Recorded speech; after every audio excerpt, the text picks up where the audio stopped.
है। Hare Krishna, thank you everyone and welcome. आप सब लोग टाइम निकाल के आए आप लोग कथा सुनने के लिए। लास्ट टाइम हम लोगों ने डिस्कस किया था shloka number 1.10 from Bhagavad Gita chapter 1 shloka number 10। किसी को कुछ याद है क्या डिस्कस किया था लास्ट टाइम? भीष्म और भीम के बारे में डिस्कशन किया था। जहाँ आपने भीम को वो 1000 एलिफेंट्स का वर कैसे मिला था उसकी स्टोरी भी बताई थी। एंड भीम कैसे मतलब उनको दुर्योधन बहुत ज़्यादा एनपी थे और भीम ही उनकी जंगा वो सब तोड़ना चाहते थे, इसके लिए भीम को ही सबसे ज़्यादा आगे रख के उन्होंने वो किया था। भीष्म के बारे में आपने बताया था, आपने 4 टाइप के अनर्थ भी बताई थी। कौन से 4 अनर्थ हैं हमारे? एक तो हृदय दुर्बल, एक स्वरूप भ्रांति और एक तृष्णा। चित्त पे आ गया चाहिए आप। असत तृष्णा कामना और क्रोध कामना स्वरूप। कोई बात नहीं, it's okay। पहले हमने देखा था स्वरूप भ्रांति। पहला क्या था? स्वरूप भ्रांति मतलब मिस आइडेंटिफिकेशन ऑफ सेल्फ। दूसरा उसकी वजह से असत तृष्णा, हमारी जो तृष्णा है वो क्या हो चुकी है? असत हो चुकी है।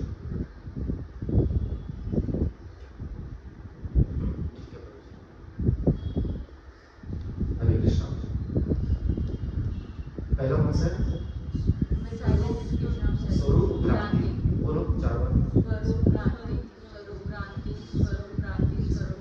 दूसरा असत तृष्णा, बोलिए। तीसरा अपराध। चौथा हृदय दुर्बलता। बोलो 4 बार। हृदय दुर्बलता, हृदय दुर्बलता, हृदय दुर्बलता, हृदय दुर्बलता। क्या बता रहे हैं आप? बताओ। रुक जाओ, आपके पास है किताब?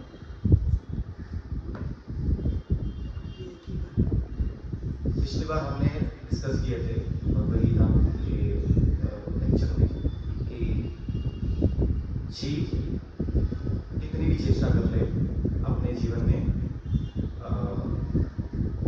जो उसके जीवन के अनर्थ है, अनर्थ एक अर्थ होता है, एक अनर्थ होता है। अर्थ मतलब जिसको हम सर्वसाधारण भाषा में समझते हैं पैसा। अनर्थ बोलते हैं उसका ऑपोजिट। अर्थ मतलब जिससे हमारा फायदा हो, अनर्थ मतलब जिससे हमारा नुकसान हो। तो जिससे हमारा नुकसान होगा उससे निवृत्त हो जाना। निवृत्त हो जाना मतलब उससे दूर हो जाना, पार हो जाना उससे। तो हमारे सबके अंदर ये 4 अनर्थ है। पहला कौन सा है? स्वरूप भ्रांति। स्वरूप भ्रांति, स्वरूप मतलब मैं अपने स्वरूप की मुझे भ्रांति है। भ्रांति मतलब मुझे पता नहीं है, आई एम नॉट श्योर कि मैं कौन हूँ। ये क्या है हमारी स्वरूप भ्रांति, मिस आइडेंटिफिकेशन ऑफ सेल्फ। ठीक है? कैसे हम अपने आप को क्या समझते हैं? शरीर। पर क्या हम शरीर हैं? हम क्या हैं? आत्मा, जीवात्मा। ठीक है? ये हमारा तत्वता एक वो है, ऑन्टोलॉजिकल ट्रूथ है। पर वो जीव आत्मा का स्वरूप क्या है वो हम अभी भी हमको नहीं पता। तो महाप्रभु क्या बोलते हैं? जीवेर स्वरूप होय कृष्णेर नित्यदास। हम भगवान के क्या है? नित्य के दास। और कृष्णेर तटस्थ शक्ति भेद अभेद प्रकाश। जो भगवान की मार्जिनल पोटेंसी है, भगवान की 3 पोटेंसी है, इंटरनल, एक्सटर्नल और मार्जिनल। मतलब अंतरंग, बहिरंग और तटस्थ। इसको कैसे समझेंगे आप? एक जू बीच है हमारा, एक समुद्र के अंदर की जगह है, एक समुद्र के बाहर का रोड है और बीच में एक बीच है। जो अंदर की जगह है वो अंतरंग है, जो बाहर रोड है वो क्या है? बहिरंग। और जो तट है, बीच है, उसको क्या कहते हैं? तटस्थ। ठीक है? भगवान की अंतरंग शक्ति कौन है? हमारी श्रीमती राधा रानी जी। बहिरंग शक्ति कौन है? माँ दुर्गा जी। ठीक है? महामाया। और तटस्थ शक्ति से कौन जीव निकले हैं? हम लोग। हम भगवान के डायरेक्ट अंश नहीं। तो भगवान के अंश होते तो हम भी क्या होते हैं? हम भी भगवान होते हैं। हीरे का टुकड़ा हम भगवान की शक्ति के अंश हैं। हम क्या हैं? तो जो ये शक्ति के अंश में जो जीव महामाया के चक्कर में आ गया, उसके अंदर ये चार अनर्थ है। पहला अनर्थ क्या है? स्वरूप भ्रांति, मतलब मिस आइडेंटिफिकेशन। क्योंकि हम अपने स्वरूप को नहीं जानते, हम अपने आप को शरीर मानते हैं, इसके लिए हमारी जो लाइकिंग्स है, जो हम चीजें को पसंद करते हैं, जो हमारे अंदर वासना, जो डिजायर्स हैं, वो सब असत मतलब टेम्पररी। क्यों? क्योंकि ये शरीर भी क्या है? टेम्पररी। हर जड़ वस्तु में 6 प्रकार के विकार आते हैं, ये हम बहुत बार डिस्कस कर चुके हैं। ठीक है, तो इसके लिए हमारी जो तृष्णा है, तृष्णा मतलब अट्रैक्शन है, वो क्या है? हर असत वस्तु के प्रति हो गई है। क्यों? क्योंकि हम अपने आप को क्या मानते हैं? शरीर। बहुत डिफिकल्ट लग रहा है ना? गैप आ गया। और कभी कभी क्या होता है, उन तृष्णा को पूरा करने के लिए हम क्या कर बैठते हैं? अनेक प्रकार के अपराध कर बैठते हैं। जो हमारा नहीं है उसको भी हासिल करने की चेष्टा करते हैं, और अपराध कर करके क्या हो गया? हमारा हृदय दुर्बल हो गया। तो ये चौथा नंबर समझ में आ गया? बहुत सिंपल। इसका एग्जैक्ट ऑपोजिट होना चाहिए, जिसको कहते हैं अर्थ प्रवृत्ति। क्या कहते हैं? अर्थ प्रवृत्ति मतलब क्या? हम अपने आप को शरीर ना मान के हम क्या माने? हम आत्मा। अगर हम जीव आत्मा है तो जीव आत्मा का सब तृष्णा क्या होनी चाहिए? उसकी राइट डिजायर्स क्या होनी चाहिए?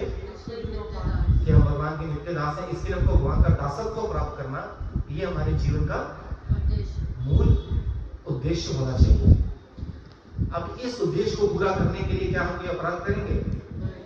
अपराध होगा ही। अगर इसमें कुछ अपराध हो जाए तो हमारी तृष्णा ही असत हो जाएगी, और जब अपराध हुआ ही तो हमारा हृदय दुर्बल होगा? नहीं, हमारा हृदय स्ट्रॉन्ग होगा। तो कहते हैं हमारी विल पावर कैसे आएगी? विल पावर ऐसी ही आएगी हमारे में भजन करने के लिए। तो ये हमने लास्ट टाइम डिस्कस किया था। इतना सब हम टेक्निकल बातें क्यों समझ रहे हैं? वाई? ताकि हम लोग का बेस स्ट्रॉन्ग हो। जब तक बेस स्ट्रॉन्ग नहीं होगा, फाउंडेशन स्ट्रॉन्ग होगी, तब तक भक्ति रूपी लता ऊपर नहीं जा पाएगी। मतलब कोई भी काम करने के लिए जो 4 चीजें अभी आपने बताई है, ये एक्सेप्ट करनी पड़ेगी। मैं आत्मा हूँ, मैं भगवान का दास हूँ, नित्य दास। मेरी कोई डिजायर नहीं, मुझे खाली सेवा करनी है। स्पिरिचुअल डिजायर होनी चाहिए। चौथा ये तीसरा आपके अपराध नहीं करना है, और चौथा हृदय दुर्बल नहीं होगा। ये हम सब में है, ये बाय डिफॉल्ट अभी है। जैसे आपको भी देखिए ना, आपकी दिन में जितनी एक्टिविटीज है 99% बॉडी के लिए होती है। अच्छे कपड़े लेने क्योंकि बॉडी को बनाने, अच्छा देखना है क्योंकि आपको वो देखना है, अच्छा सुनना है क्योंकि कान को सुनना है ना? कहीं जाना है बॉडी को जाना है, बॉडी को देखना है, सब कुछ। ये हमारे साथ सबके साथ हो रहा है। अच्छा खाना है, कंफर्ट देना है, बॉडी को देना है, सब कुछ। हम खाली एक मुख से नहीं खा रहे, हम अपनी 10 इंद्रियों से खा रहे हैं चीज़ों को, और इंद्रियों के राजा मन से भी चीज़ों को खा रहे हैं, और इंटेलिजेंस से भी उन चीज़ों को खा रहे हैं। इंद्रियों से स्ट्रॉन्ग हमारा मन, मन से स्ट्रॉन्ग हमारी बुद्धि। ये सब चीज़ों से हम भोग कर रहे हैं, कंटिन्यूस भोग करते जा रहे हैं। ठीक है, टॉपिक से आगे नहीं जाते हैं। और क्या पढ़ा था लास्ट टाइम?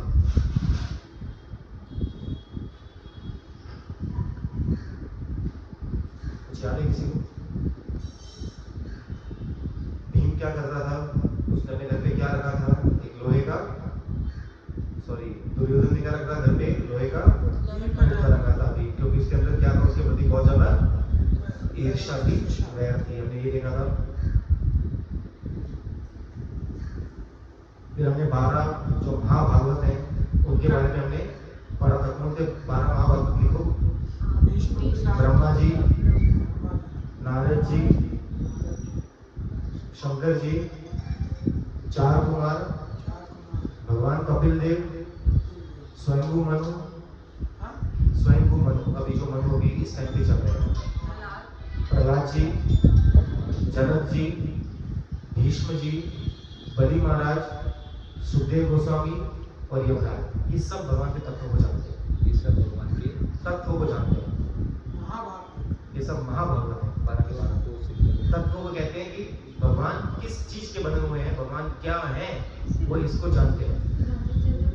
जनक जी है ना? फोकस हो यार।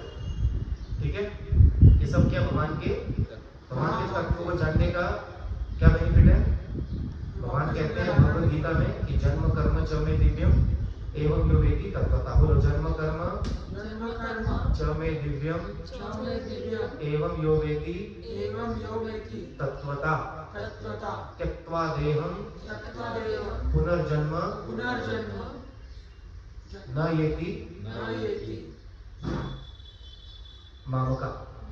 कहते हैं अगर कोई भगवान के नाम गुण लीला धाम परिकर विशिष्ट हो, तत्वता जान जाता है, तो उसको दोबारा जन्म नहीं लेना पड़ता, वो डायरेक्ट भगवान के धाम में जाता है। ये सब भगवान के तत्व को जानते हैं। ठीक है, हमने लास्ट टाइम ये डिस्कस किया था। आज आगे चलते हैं। ठीक है, मैंने आप सबको भगवद गीता दी है।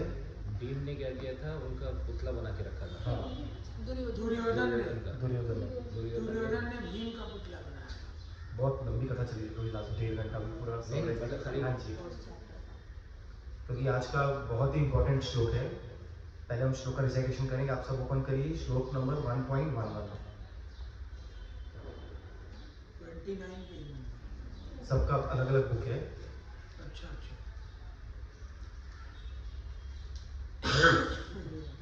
अयनेषु अयनेषु च, च सब बोलिए, अयनेषु अयनेषु अयनेषु अयनेषु च च सर्वेषु सर्वेषु सर्वेषु सर्वेषु 23 यथा महाभागवत गीता। पर आपको इंग्लिश में चाहिए। Name please. अयनेषु अयनेषु च च सर्वेषु सर्वेषु सर्वेषु सर्वेषु सर्वेषु सर्वेषु I cannot hear you. सर्वेषु सर्वेषु यथा यथा यथा यथा भागं भागं अवस्थितः अवस्थितः भीष्मं एव धीर शान्तु एव धीर शान्तु भवन्तः सर्व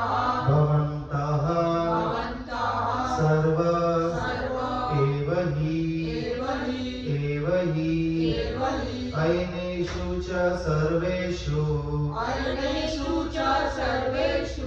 अयनेषु च सर्वेषु यथा भागम् अवस्थितः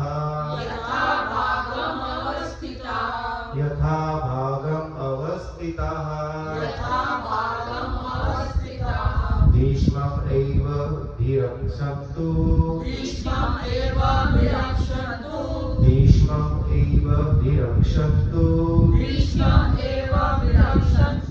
भवन्तः सर्व एव हि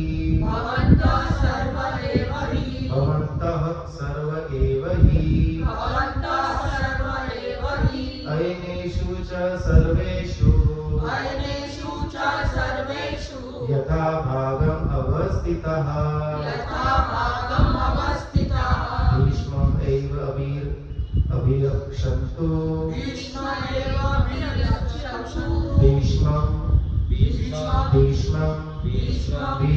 एव अभिरक्षन्तु भवन्तः सर्व एव हि। जीतू भाई बोलिए आप।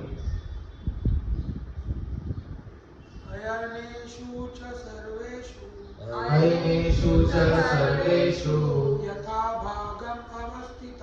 यथा भागम् अवस्थितः भीष्मम् एव विरक्षन्तु भवन्तः सर्व एव हि। अयनेषु च सर्वेषु यथा भागम् अवस्थितः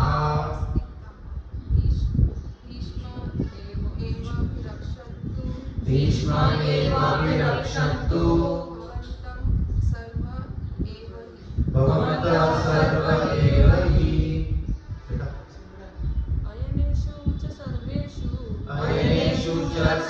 सर्वेषु यथा भागमवस्थितम् यथा भागम् अवस्थिता भीष्ममेवाभिरक्षन्तु भीष्ममेवाभिरक्षन्तु भवन्तः सर्व एव हि भवन्तः सर्व एव हि।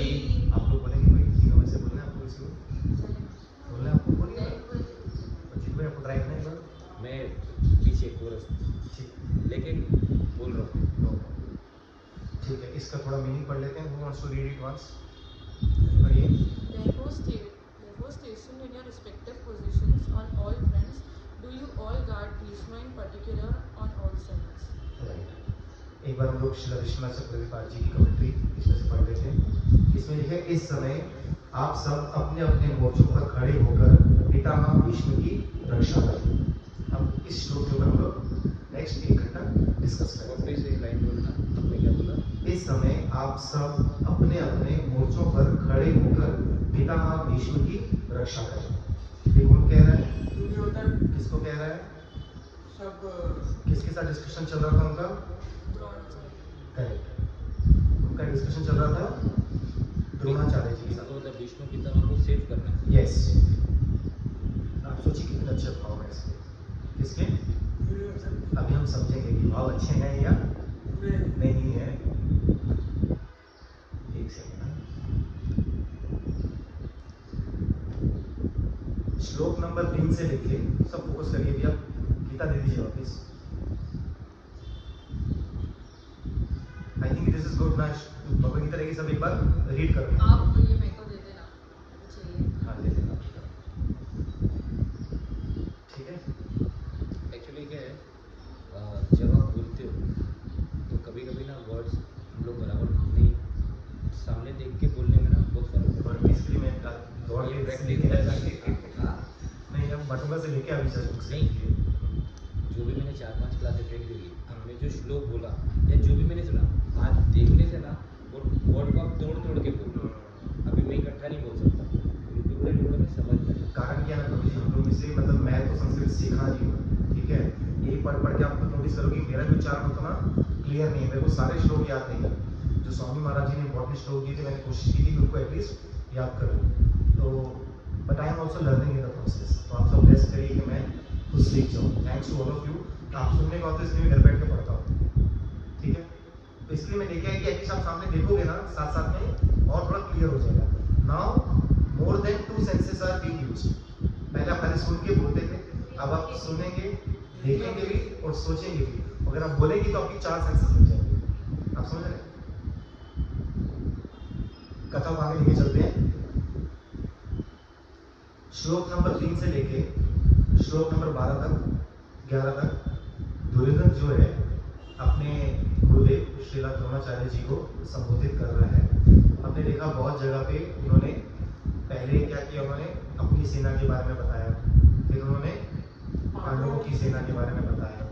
फिर उसके बाद में बताया उन्होंने कि हमारी जो सेना है वो भीष्म के द्वारा सुरक्षित है. उनकी जो सेना है वो भीम के द्वारा सुरक्षित है. हालांकि भीम उनका सेनापति नहीं था. यहाँ लास्ट टाइम उन्होंने इसको डिटेल में डिस्कस किया. फिर भी बार बार वो उसके मन में यही भाव था कि वो भीम को किसी ना किसी रूप में डिस्कशंस में लेके आए. फिर हमने ये भी देखा कि दुर्योधन जो है वो कैसे अपने गुरु महाराज जी को अप्रोच करता है. और यहाँ से जो युधिष्ठिर महाराज जी हैं वो कैसे अपने गुरुदेव को अप्रोच करते हैं. हमने ये भी देखा. तो बहुत सारी हमने कैरेक्टरिस्टिक्स हमने कंपेयर करके ऑलरेडी अभी तक देख ली है. अभी भी अगर आप देखेंगे ना हम लोग बहुत ही सुपरफिशियल लेवल मतलब एक बहुत प्राइमरी लेवल पे हम लोग अभी डिस्कशंस कर रहे हैं. ये डिस्कशन बहुत डीप जाएगी आगे जाके. तो आप सबसे यही रिक्वेस्ट है कि ध्यान से सुनिए. अगर बेस्ट तो यही कि आप किताब लेके आइए सब लोग. कहीं ना उसको एक एक पॉइंट लिख लिया था. जो आप लिख लोगे ना एक बार तो वो बहुत आगे तक जाएगा. क्योंकि आप कभी तो उसको देखोगे यार कथा में जाना यार एक बार मैं पढ़ लेता हूँ क्या लास्ट टाइम डिस्कस हुआ था. कोशिश करिए always try to write something. मतलब हम लोग क्या करते हैं जब गुरु महाराज जी को बहुत पसंद थी ये बात हमारे कि कोई किताब लेके बैठे और लिखिए उसको. तो आप जरूर कोशिश करिए अपनी किताब कभी भी कथा में है ना कहीं पे भी तो वहाँ पे नहीं लिख सकते. मोबाइल ओपन करिए. मोबाइल को फ्लाइट मोड पर डालिए और उसमें टाइप करके रख लीजिए कि अरे आज ये मैंने सुना था.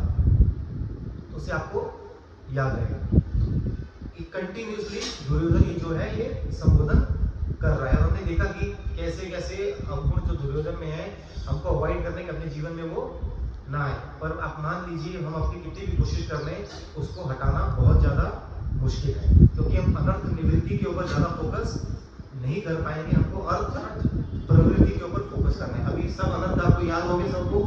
एक बार वापस बोल दूं, आप लोग बोलेंगे, कोई जन बोलेगा? बोलो जल्दी जल्दी। ये which identification of self, technical words हो गए, स्वरूप भ्रांति, असत तृष्णा, अपराध और हृदय दुर्बलता। ये याद रखना आपको नेक्स्ट मेरे में। को एक चीज बोलिए जल्दी तो लाइक आप जो बोल रहे हैं कि अर्थ की तरफ हमें कंसंट्रेट करना, अनर्थ हटाने की तरफ नहीं, यही गुरुजी की book में अनर्थ लिखा है। हटाने की तरफ कोशिश नहीं करना है, अर्थ की बढ़ाने की तरफ हाँ कोशिश करना है। वही यही गुरुजी की भी बुक में लिखा है। गुरुजी बोलते हैं कि अटैचमेंट टुवर्ड्स मतलब lord is equal to detachment towards your this things, मतलब तुम्हारे हमारे गुरु जी इसको अलग तरीके से कहते हैं। श्री गुरु महाराज जी क्या कहते हैं कि रिग्रेसिव फॉर्म ऑफ मतलब मैंने भक्ति, पढ़ा था। रिग्रेसिव फॉर्म ऑफ भक्ति कैन नॉट बी परफॉर्म। कि भाई ये छोड़ दो, ये छोड़ दो, ये छोड़ दो, काम छोड़ दो, क्रोध छोड़ दो, लोभ छोड़ दो, मत छोड़ दो, मांगते छोड़ने हैं। अगर आप सारा फोकस अगर इस तरह की आपका रहेगा तो आप कहीं ना कहीं डिविएट हो जाओगे।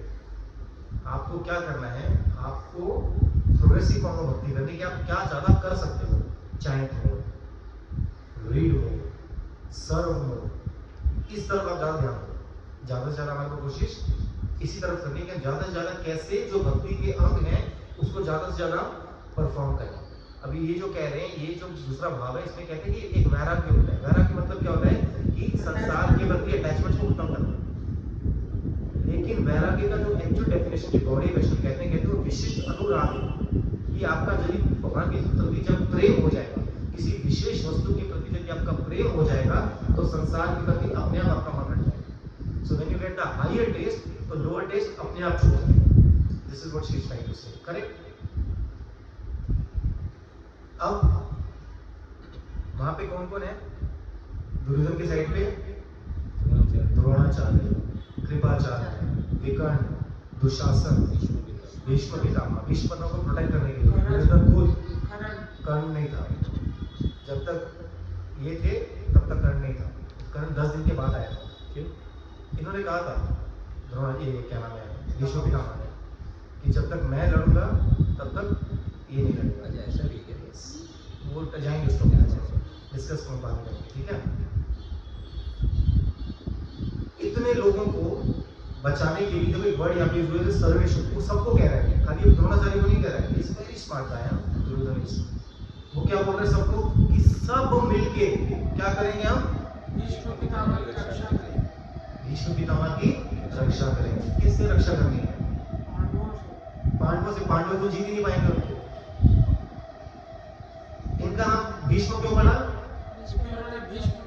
ये प्रतिज्ञा भीष्म क्यों? ब्रह्मचारी तो यहाँ पे भी हैं, उन्होंने अकेले ब्रह्मचारी बन के ऐसे कुछ बड़ी बात कर दी उन्होंने। ये क्वेश्चन क्या दिमाग में? ब्रह्मचारी यहाँ पे नहीं है, वो अकेले ब्रह्मचारी सारा जीवन, तो उनको भीष्म क्यों कहा गया? कहते हैं कि उन्होंने एक और साथ में प्रतिज्ञा ली थी कि मैं राजाओं के बीच में रह के ब्रह्मचारी रहूंगा, मैं अनेक प्रकार के भोगों के बीच में रह के आजीवन ब्रह्मचर्य का पालन करूंगा। आप सोचिए कौरवों के पास कितना कुछ था, इतने राजाओं के बीच में रह के, अनेक प्रकार के भोगों के बीच में रह के अपने आप को इन चीजों से विरक्त रखना, ये बात देवता समझ गए थे। ये नाम तो देवव्रत थे, देवव्रत ना, देवव्रत को नाम किसने दिया? देवताओं ने दिया कि कारण से भीष्म होगा। पितामह क्यों कहते हैं? Because he was a great grandfather. ठीक है, समझ में ये बात? अब बचाना किससे है? इनको बचाना था शिखंडी से। किससे बचाना था? शिखंडी। अभी शिखंडी कौन है? थोड़ा सा इतिहास पीछे जाते हैं। कहते हैं उस समय जो काशी अभी है वहां पे एक राजा थे, उनकी 3 बेटियां थी।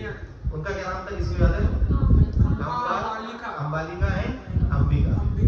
ठीक है, ज्यादा दिमाग नहीं लगाया, से नाम रख दो। अंबा अंबिका और ग्रामर के वो होते हैं ना, ग्रामर के प्रभाव। सिंपल नाम रख दो ना। जैसे जनक जी की पुत्री का नाम जानकी, क्योंकि जनक की है ना बेटी, तो जानकी। तो अब क्या हुआ? शिखंडी की स्टोरी ऐसे आती है कि एक बार इनके कजिन थे, क्या नाम है, विचित्रवीर्य, भीष्म पितामह के, तो इतने कैरेक्टर्स है ना। भीष्म पितामह के एक कजिन थे जिनका नाम था विचित्रवीर्य। उनकी शादी के लिए उन्होंने क्या किया, जो काशी के राजा थे जिनकी 3 बेटियां थी, तीनों को अबडक्ट करके लेके आ गए, उनको जीत के वहां से लेके आ गए। जब लेके आए, आने के बाद उन्होंने कहा कि आप तीनों की शादी किससे होगी, विचित्रवीर्य से होगी। उसमें से अम्मा ने कहा कि मैं तो ऑलरेडी अपना मन राजा जो शाल्व करके एक राजा, मैं उसको दे चुकी हूँ। तो विचित्रवीर्य कहते हैं, उन्होंने बहुत एक ना, हाँ, एक ओपन माइंडेड एक ऑनेस्टी होती है कि नहीं यार ये बात ठीक है, अगर ये किसी और को पसंद करती है तो उनको जान दे। तो बोलते ठीक है, आप अम्बा को कहते हैं आप वहाँ पे चले जाओ। अब अम्बा जब गई महाराज शांतनु के पास, शांतनु बोला नहीं, आपको जीत के लेके गए यहाँ से, अब मैं भी आपको स्वीकार नहीं करूँगा। तो अब ये ना विचित्रवीर्य के लिए रही और ना इनके लिए शांति। तो अब ये वापस आके क्या कहती हैं इनको, भीष्म पितामह, अभी आपको मुझसे शादी करनी पड़ेगी क्योंकि आप मुझे जीत के लाए हो। बोलते मैं तो भीष्म प्रतिज्ञा ले चुका हूँ, मैं शादी आपसे कैसे करूंगा। तो ये बात उनको बहुत ज्यादा हार्ड हो जाती है। तो क्या करती है, योग अग्नि में अपने शरीर को भस्म करती है और यमुना जी में अपने आप को परवा देती है। पर उस समय ये उसके पहले वो क्या करती है ना, तपस्या करती है। उसके पहले वो तपस्या करती है, तपस्या करके वो क्या बोलती है कि शिव जी को प्रसन्न करती है और शिव जी को बोलती है कि आप मुझे ऐसा वरदान दो कि मैं इसको मार सकूं। किसको, भीष्म को। बोलते इस शरीर में तो आप उसको नहीं मार पाओगे, इसके बाद जब आपका जन्म होगा तब आप इसको मार सकोगे।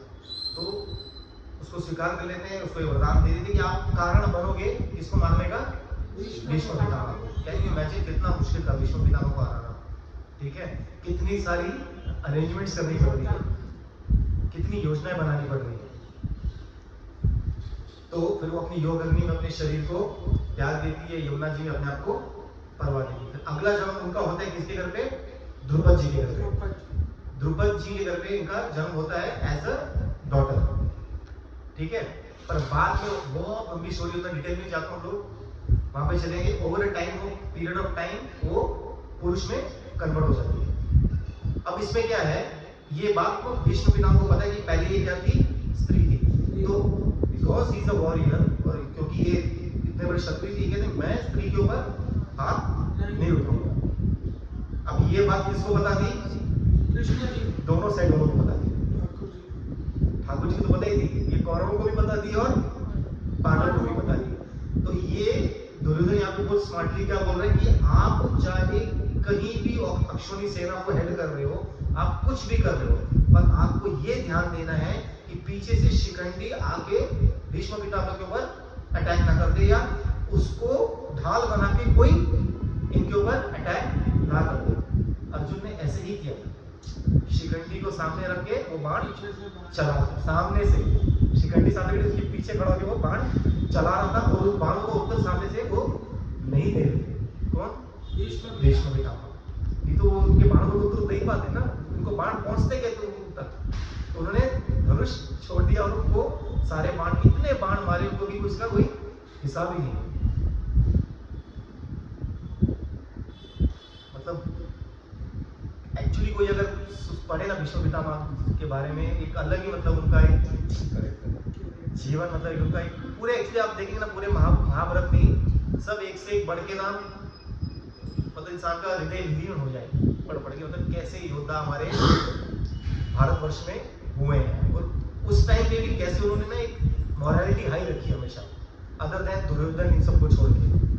सबने कितनी एक हाई मॉरलिटी में लोग ने लड़ाई भी की, तो उतना लड़ाई में भी पूरी ईमानदारी उन्होंने अपने जीवन में रखी, मतलब इतना नीचे नहीं गिर गए वो लोग, ये they never stood down to that level. क्या हमारा भारतवर्ष है, मतलब कि कुछ सोचे, कहते हैं पढ़ रहा था कहीं पे, कहते हैं करोड़ों करोड़ों करोड़ों जन्मों के बाद में ना किसी भाग्यवान व्यक्ति का जन्म भारतवर्ष में होता है,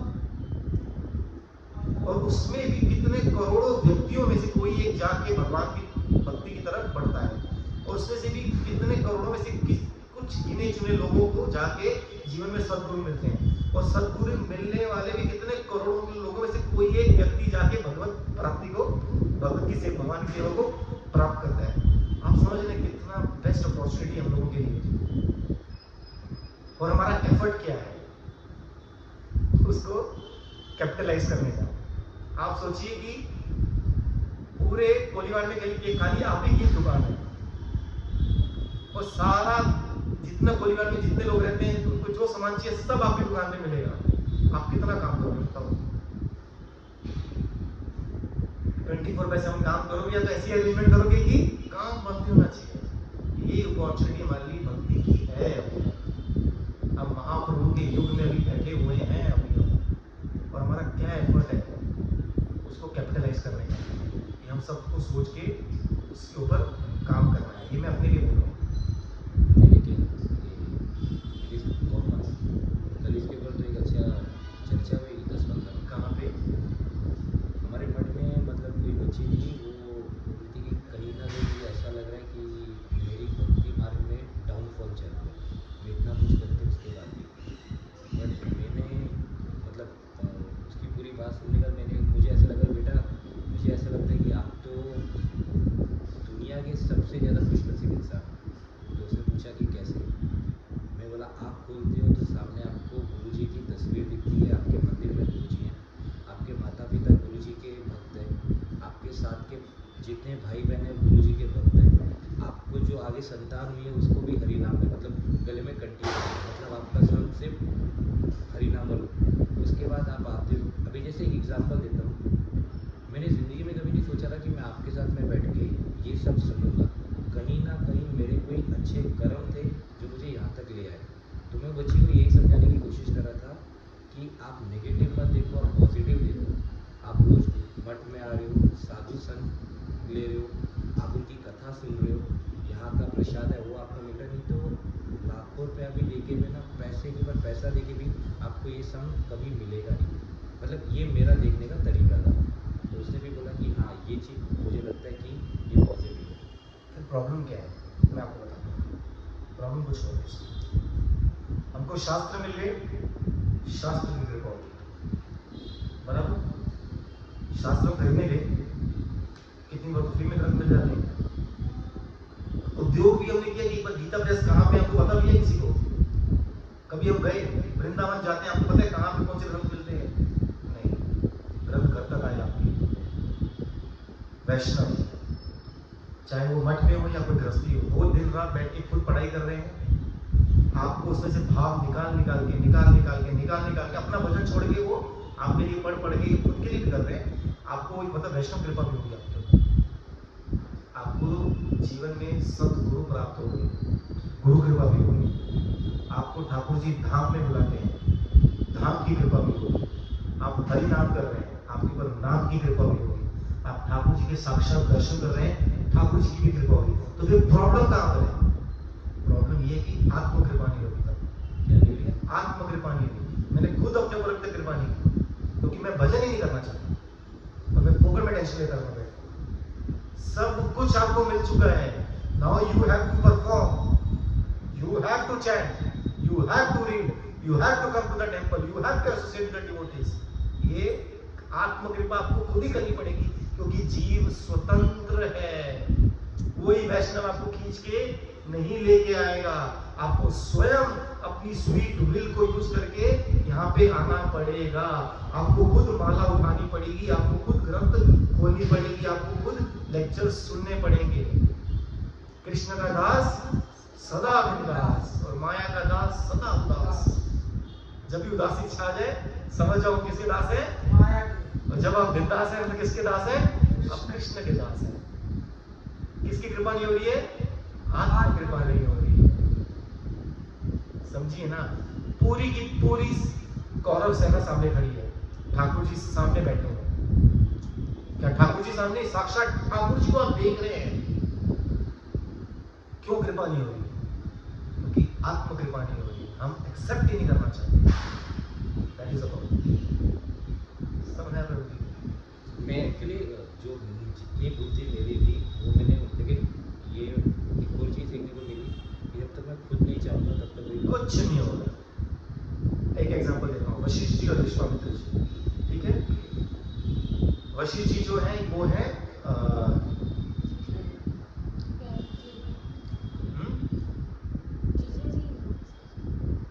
वशिष्ठ जी किसके गुरु जी हैं? राम जी के। विश्वामित्र जी जो है ना, ये पहले राजा थे। वशिष्ठ जी राम जी के गुरु हैं। गुरु जी जो विश्वामित्र जी है ना, विश्वामित्र जी पहले राजा थे। उनकी वशिष्ठ जी के साथ ना कोई पॉइंट के ऊपर ठन नहीं थी। तो क्षत्रिय थे, उन्होंने कहा अरे ये खाली ये ऋषि है क्या, मैं भी भजन करूंगा। तो विश्वामित्र जी ने भजन किया, बाद में वो भी मुनि बने। तो वो लेकिन कौन से ऋषि बने?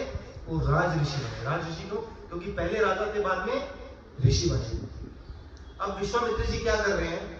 वो यज्ञ करना चाहते हैं। पहले राजा थे, उन्होंने आके तपस्या की जंगल में, अभी जंगल में वो यज्ञ करना चाहते हैं। यज्ञ करते हैं, उनको ताड़का, सुबाहु और मारीच परेशान करते हैं। ताड़का कौन? दुराशा।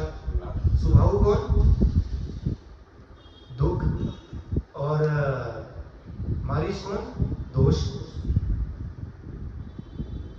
इतने बड़े आप ऋषि हैं, वो अपने जीवन से दुराशाओं को दूर नहीं। दुराशा क्या होती है? कि दूसरे के प्रति आशा कि यार मेरा कोई और ठीक कर देगा कुछ, और जीवन में दुख और अपने जीवन के दोष वो भी नहीं हटा पाए।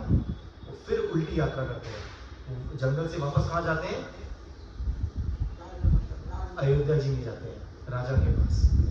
वहां से जाके इनको लेके आते हैं, राम जी और लक्ष्मण जी को लेके आते हैं। वहां पे एक लाइन यूज करते हैं दूसरा तुलसीदास जी, बोलते हैं गादी तन्ने मन चिंता व्यापी, हरि बिन मरे ना निश्चर पापी।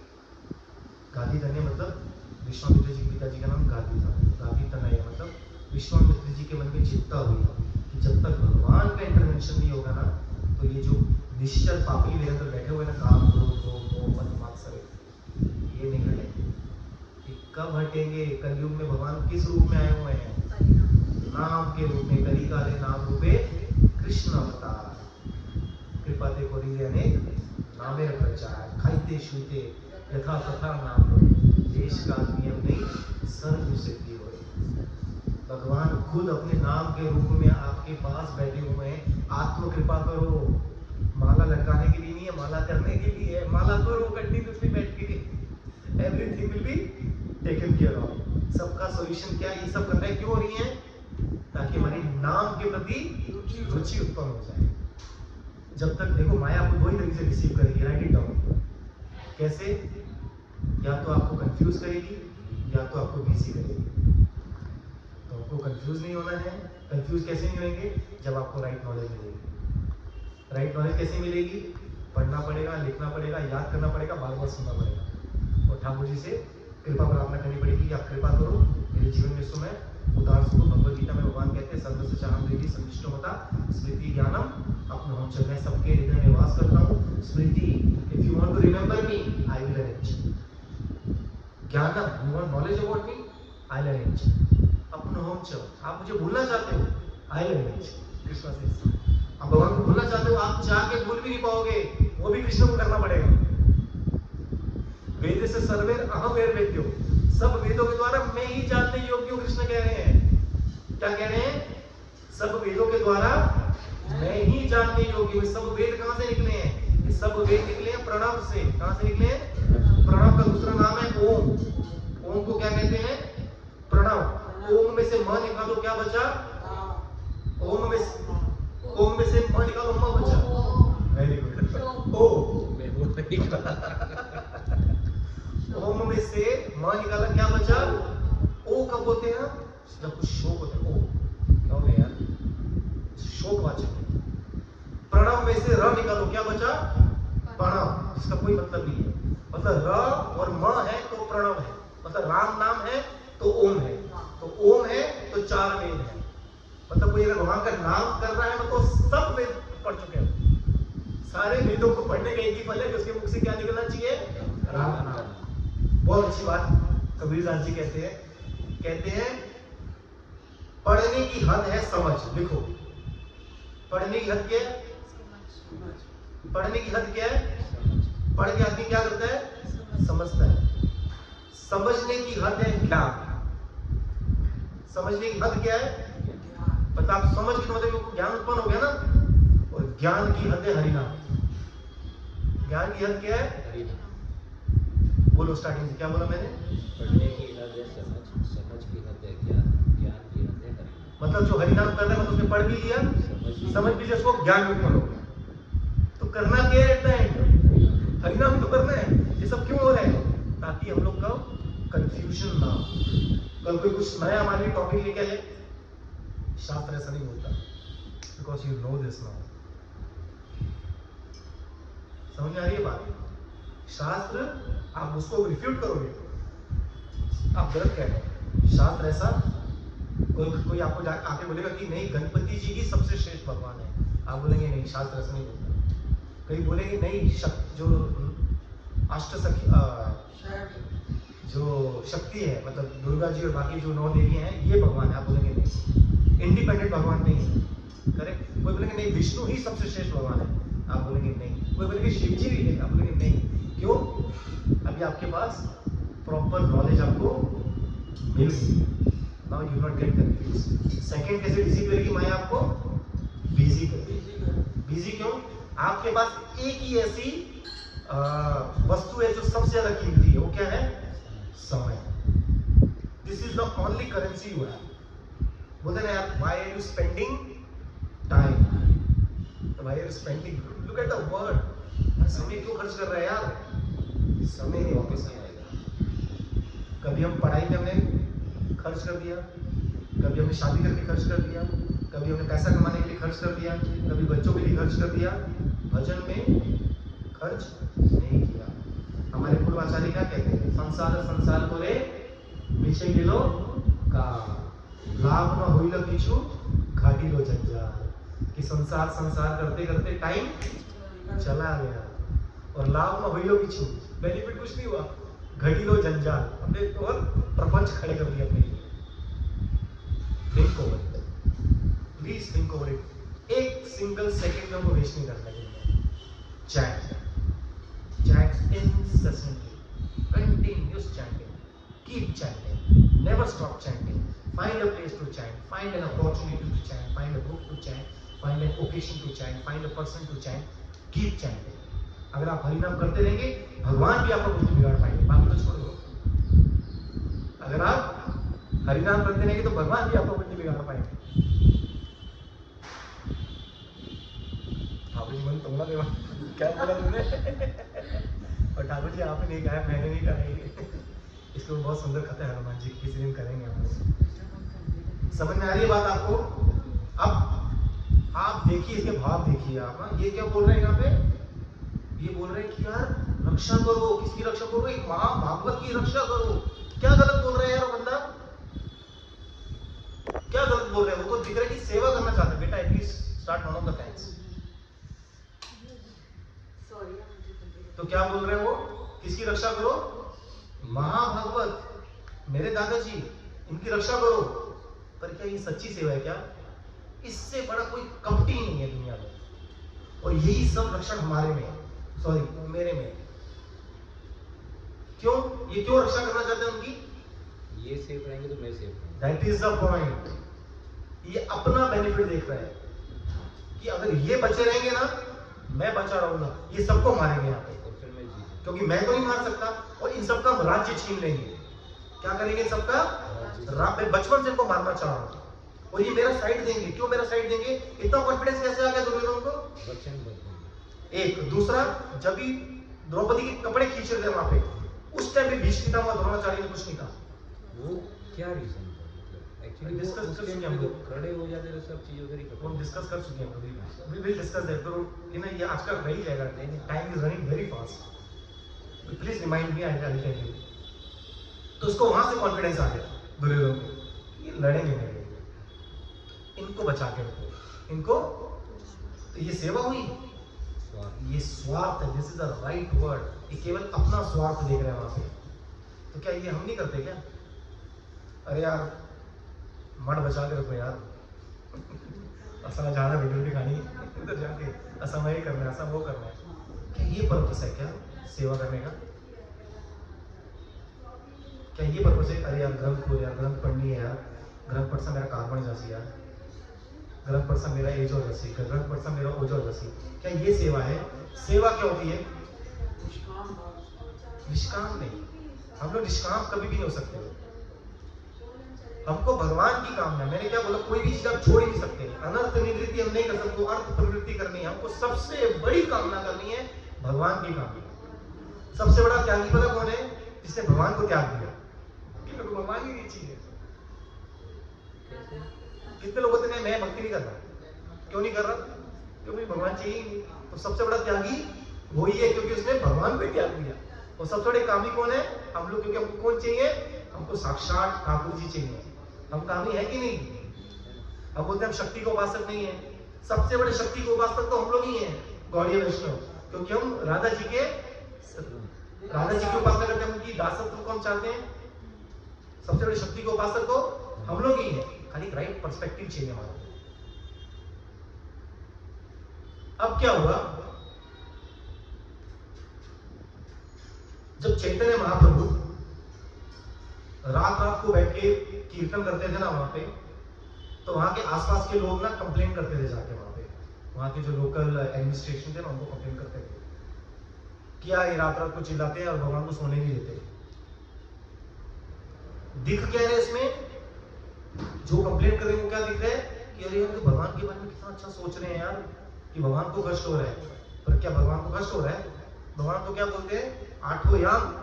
आप भगवान को अष्टयाम, जब कीर्तन करेंगे कार्तिक में क्या है, 24/7 आप भगवान का भजन करें। दिख क्या रहा है कि अरे यार तो भगवान के बारे में सोच रहे हैं कि यार भगवान को रात को सोने दो यार, बेचारे सुबह से खड़े हैं, आप तो फिर बैठते हो, बेचारे सारा दिन खड़े रहते हैं, उनको रात को सोने दो। दिख क्या रहा है और हो क्या रहा है? तो ये हमको खुद समझना कि हमारी जो सेवा है, हम जो कर रहे हैं, या वो केवल एक दिखाने के लिए है कि अंदर सच में ये भाव है, इस सेवा से हरि गुरु वैष्णव प्रसन्न होंगे या नहीं होंगे। इसमें स्वामी महाराज जी का एक एग्जाम्पल है। स्वामी महाराज जी जब भी विदेशों में प्रचार करते थे ना, वहाँ पे जो कैथलिक फादर वगैरह थे ना, वो हमेशा कंप्लेन करते थे सेम ऐसे ही, बोलते देखो कैसे भगवान का नाम रोड पे चिल्ला चिल्ला के लोग बोल रहे हैं, कोई भगवान का नाम ऐसे लेता है क्या, इतना डिसरिस्पेक्टफुल। बोलते हम तो भगवान का नाम भी नहीं लेते, हम लोग क्या बोलते हैं? गॉड। बोलते गॉड भी नहीं बोलते, वो भगवान का GOD बोलते हैं। तो स्वामी महाराज जी उनको कैसे रिफ्यूट करते थे, कैसे बोलते थे? बोलते थोड़े दिन में आप GOD भी नहीं बोलोगे, आप G भी हटा दोगे, D भी हटा दोगे, खाली O बोलोगे। O मतलब जीरो, की भगवान जीरो है, भगवान शून्य है। इतने नालायक हो आप लोग। स्वामी महाराज उनको बोलते थे कि भगवान को तुम शून्य बना दोगे तुम लोग। और भगवान खुद कहते हैं कि कलयुग में क्या इंपॉर्टेंट है? तद हरि कीर्तना, भगवान के नाम का कीर्तन करना। दिख क्या रहा है कि सेवा क्या है और करना क्या चाह रहे? इसमें कोई डाउट लग रहा है किसी को? कोई कंफ्यूजन? तो अब बताइए, दुर्योधन की सेवा सेवा है, स्वार्थ है। ऐसे और कोई एग्जांपल किसी को याद आ रहा है कहीं पे? ये आप लोग को होमवर्क है नेक्स्ट टाइम के लिए, थोड़ा सा याद करके आना, ठीक है? सब जगह है, मिल जाएंगे आपको।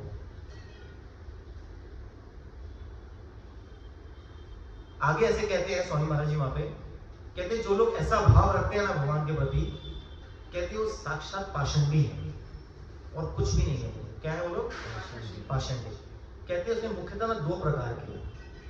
कहते एक वो है जो भगवान की प्रमाणिक सेवा हरि नाम का विरोध करते हैं। सबसे उत्तम भगवान की सेवा क्या है? कि भगवान का हरि नाम करना। कहते हैं अगर कोई व्यक्ति इसका विरोध करता है, इस सेवा का यदि कोई विरोध करता है, तो उससे बड़ा पाषंडी कोई नहीं है। और दूसरा, मन माने ढंग से सेवा करना अथवा सेवा के नाम पे इंद्रिय तृप्ति करना। आत्म इंद्रिय प्रीति वांछा तारे बोले काम, कृष्ण इंद्रिय प्रीति वांछा धोरे प्रेम नाम। बराबर प्रभु जी? कहते अपनी इंद्रियों को तृप्ति करने के लिए अगर आप दिखा रहे हैं कि हम भगवान की सेवा कर रहे हैं, इट इज जस्ट योर कामना, केवल आपकी खुद की लस्टी डिजायर्स हैं और कुछ भी नहीं है। और कृष्ण इंद्रिय प्रीति वांछा, अगर आप कृष्ण की प्रसन्नता के लिए, हरि गुरु वैष्णवों की प्रसन्नता के लिए अगर आप सेवा कर रहे हैं, then it's an actual love for Krishna. So ये हमारा उद्देश्य होना चाहिए कि मैं जो ये एक्टिविटी कर रहा हूं, जिसको मैं भक्ति में कैटेगराइज कर रहा हूं कि ये भक्ति है, so we first have to understand. जैसे एक सिंपल सा आपको मैं एग्जांपल देता हूं। कोई व्यक्ति अगर पैसे द्वारा सेवा कर रहा है, हम उसको दान भी नहीं बोलते। क्यों? हम दान शब्द क्यों नहीं यूज करते? दे सकते हैं। एक तो वही वेरी गुड पॉइंट। दूसरा, हम कौन है भगवान के नित्य? तो दास क्या करेगा? सेवा करेगा। चाहे तन से करे, मन से करे, धन से करे, बुद्धि से करे, कायेन वाचा मन से इंद्रिया बुद्धि आत्मा प्रकृति स्वभावा करोमि यदत् सकल परस्मै नारायणयति समर्पयामि। काय मतलब शरीर से, वाचा मतलब वचन से, मन से, कायेन वाचा मन से, फिर इंद्रियों से, कायेन वाचा मन से, बुद्धि आत्मा, बुद्धि और आत्मा से मैं जो भी कर रहा हूं ठाकुर जी, करोमि यदत् सकल परस्मै नारायणयति समर्पयामि। मैं सब किसको समर्पित करता हूं? ठाकुर जी को। क्यों? क्योंकि मेरे पास जो भी है, आप एक बार सोचिए ध्यान से, ये पंच भौतिक शरीर आपने बनाया क्या? नहीं ना।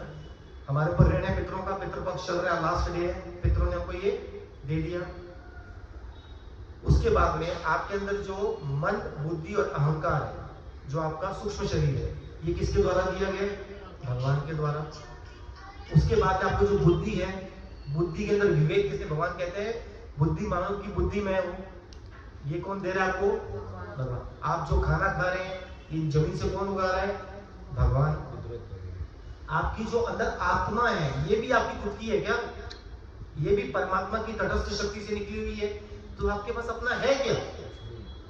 एक चीज है, इंडिपेंडेंस।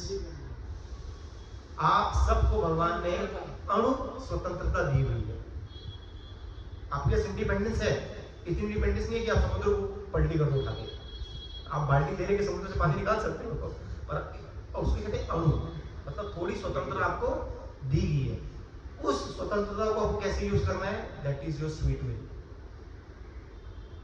इस समय बैठ के आप कुछ विषय विकारों के बारे में चिंतन कर सकते थे, पर आपने उसको राइटली यूज करके क्या किया आपने कि नहीं, मैं जगन्नाथ जी के मंदिर में जाऊंगा और मैं कुछ सुनूंगा, ताकि जब मैं आज हरिनाम करने को बैठूंगा तो मेरे मन में वही भाव आए जो मैंने कथा सुनी थी। रोज कथा सुनने के एक ही रीजन है कि आज जो मैं हरिनाम करूंगा ना, उसके लिए मेरे को कुछ एक अच्छा सा पॉइंट मिल जाए कि आज मुझे हरिनाम क्यों करना है। Because every day we need motivation and every day we need one or other novelty. Novelty क्या होता है? कुछ न्यूनेस चाहिए, कुछ नयापन मिलना चाहिए कथा में, है ना? अच्छा, आज क्या मिलेगा नया? मेरा को होता है ना, हमारे पूज्यपाद जी गोस्वामी पाद जी 4 लाख श्लोक लिखे गए। इस जन्म में अगर आप 10 श्लोक भी रोज पढ़ें तो ये जन्म कम बढ़ जाएगा। इतना कुछ नया हमारे पास है। सोचो, अभी ऑलरेडी भगवत गीता पे ही है।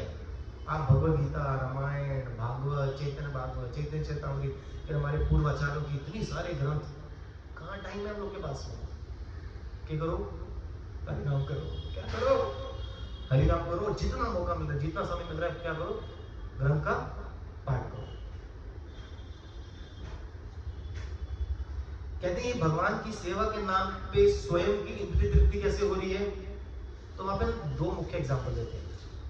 कहते हैं एक तो कोई कथा को ऐसे बिजनेस बना ले कि भाई मैं कथा करूंगा और मुझे बहुत सारे पैसे मिलेंगे, उससे मैं अपनी इंद्रियों की तृप्ति करूंगा। ये गौड़ी वैष्णव का सिद्धांत नहीं है। गौड़ी वैष्णव केवल मात्र भगवान की प्रीति विधान के लिए, गुरु वैष्णव के सुख विधान के लिए ही कथा करते हैं, और कोई कारण नहीं है। इसका एग्जाम्पल कहाँ पे आता है? जगन्नाथ दास बाबा जी महाराज हमारे, उनके यहाँ पे वही थे कि गौर कृष्ण बाबा जी महाराज से, जगन्नाथ दास बाबा जी महाराज से, गौर कृष्ण बाबा जी महाराज से जब वहाँ पे कथा हो रहा था तो साफ करते हैं। हाँ, तो गौर कृष्ण दास बाबा जी महाराज, तो उनके वहाँ पे जब कथा हो रही थी, कोई भागवत की कथा करके गया था, तो कथा करने के बाद में जब चले गए तो उन्होंने अपने एक सेवक को कहा कि इसको पूरा गोबर लगा के साफ करो। बोलते क्यों? अभी तो हरी कथा हुई है। बोलते कहाँ हरी कथा हुई? तो कहीं टाका टाका टाका, मतलब पैसा पैसा पैसा पैसा, खाली पैसे की बात हो रही थी। इन शॉर्ट मतलब वो पैसे के लिए ही कथा वहाँ पे हो रही थी। खाली पैसे के लिए कथा नहीं होती है, प्रतिष्ठा के लिए भी होती है। पीपल शुड थिंक यार क्या हम इस कथा करते हैं, यार बंदा what a nice devotee he is. ये भी गलत है, ये भाव भी होना चाहिए। जो कथा कर रहे हैं, it's a very risky job to sit on व्यास आसन and speak, because now you will be judged for everything you have told. और प्रॉब्लम ये है, the person right now sitting in front of me is not a Mahabharata, he is just repeating what is written by the Mahabharata. आप समझ रहे हैं? ये जो मैं बोल रहा हूँ वो मेरे खुद के जीवन में नहीं उतरा हुआ है। इसके लिए हमारे गुरुदेव और परम गुरुदेव क्या कहते हैं, हमको अनुकीर्तन करना है कि अपने हिसाब से कुछ नहीं बोलना है कि मुझे ऐसा लगता है, नहीं। वो वैष्णव ऐसा बोलता है, आपने कितनी बार नोटिस किया होगा, मैं बोलता हूँ नहीं प्रभुपाद जी ऐसे बोलते हैं, गुरु जी ऐसे बोलते हैं, परम गुरु जी ऐसे बोलते हैं, हमको बार बार उन्हीं की बात को बार बार हमको बोलना है। मेरा एक्सपीरियंस ये है, आपके एक्सपीरियंस की कोई वैल्यू नहीं है, सॉरी। आपको केवल मात्र गुरुदेव परम गुरुदेव हमारे पूर्व आचार्य क्या कहते हैं उसी बात को बार बार बोलना है, उसी से मेरा मंगल है। और यहाँ पे कथा करने का मेरा एक ही उद्देश्य है कि इसमें मेरी इंगेजमेंट बढ़े भगवान से, कि मैं अपना समय भगवान की सेवा में लगा सकूं, एक वही है। अगर ये सुनने से अगर किसी का मंगल हो रहा है तो मेरा सौभाग्य है और कुछ नहीं। तो एक कौन है यहाँ पे जो अपनी तृप्ति के लिए करते हैं, जो कथा का बिजनेस करते हैं। दूसरा कहते हैं कोई अगर पुजारी जी है, वो पैसा लेकर भगवान की पूजा कर रहे हैं, कहते हैं वो भी करो। स्वामी महाराज जी कहते हैं कहते हैं वो भी केवल मात्र किसके लिए होना चाहिए, भगवान के प्रीति विधान के लिए, भगवान की सेवा के लिए होना चाहिए। तो आज इस श्लोक को क्या समझ में आया कि दिखने में एक्टिविटी ये है कि दुर्योधन क्या कर रहा है, भीष्म जी को प्रोटेक्ट करने की कोशिश कर रहा है, और दूसरा भीष्म जी साक्षात महाभागवत है, एक महाभागवत की वो सेवा कर रहा है। स्वामी महाराज जी बोलते हैं कि मुझे पानी पीना है, और मेरे सेवक बोले नहीं यार स्वामी जी को पानी तो नहीं यार, बादाम पिस्ते वाला गरम गरम दूध है, क्यों बोलते मनु पानी पीना था, लेकिन अरे उनकी किसमें प्रसन्नता है आपको वो देखना है। आपकी प्रसन्नता का काम आपको नहीं करना है। आपके गुरु जी को डायबिटीज है, आप उनके लिए तिवारी से लड्डू ले जाओ, ये सेवा नहीं हुई। आपको ये देखना है कि वो किसमें प्रसन्न है। हमारा आप देखिए भरत जी महाराज भगवान राम जी के जो भाई हैं, वो जब चित्रकूट में जाते हैं भगवान राम को वापस लेके जाने के लिए, तो ना उनके मन में ना ये वो चल ही रही है, उनके अंदर एक अंदर से खुद से लड़ाई चल रही है कि मैं क्या कैसे समझाऊं, गुरु जी को बोलूं, जनक जी को बोलूं, माताओं को बोलूं, लक्ष्मण जी को बोलूं, मैं यहाँ पे रह जाता हूँ, उनको मैं भेज देता हूँ, मैं और शत्रुघ्न रह जाते हैं, राम जी लक्ष्मण जी को अयोध्या भेज देते हैं। इतने प्रकार के आप पढ़ेंगे ना, वो उनके मन में चल रहा है। जब वो जाने को लगते हैं ना वहाँ पे, वो सोचते हैं यार मेरी वजह से भगवान राम वहाँ पे क्या, वो रुक जाते हैं वहाँ पे, उनके पैर ना पीछे की तरफ चलने लग जाते हैं कि मैं क्या मुँह लेके जाऊँगा उनके सामने, कि मेरी वजह से भगवान राम 14 साल, इसके पहले माता सीता ने दुख कान से भी नहीं सुना था। कैन यू इमेजिन, क्या स्टेटमेंट है ये। दुख क्या होता है ये माता सीता ने कान से सुना भी नहीं था, और आज 14 साल वो कहाँ पे रहेंगी, नीचे सोई घास फूस के लोग सोएंगी। वो बोलते मैं कैसे, बोलते हैं मैं सब बोलते हैं नंगे पैर क्यों चलूं, बोलते नंगे पैर, बोलते मेरे को तो सिर के बाहर चलना चाहिए, क्योंकि यहाँ पे मेरे ठाकुर जी के चरण पड़े हुए हैं। बोलते हैं जहाँ पे गुरु के भगवान के चरण हो वहाँ पे दास का सिर होना चाहिए, बोलते मुझे तो सिर के बाहर चलना चाहिए यहाँ पे। तो वहां पे जाके सब सोचते हैं कि मैं राम जी को क्या बोलूं, तो वो बाद में बोलते हैं कि राम जी को बोलते हैं कि आपकी आज्ञा मानना ही में मेरा मंगल है। क्या बोलते हैं, आप अगर मुझे बोलो कि मैं अयोध्या चला जाऊंगा तो मैं अयोध्या चला जाऊंगा सेवा करने के लिए।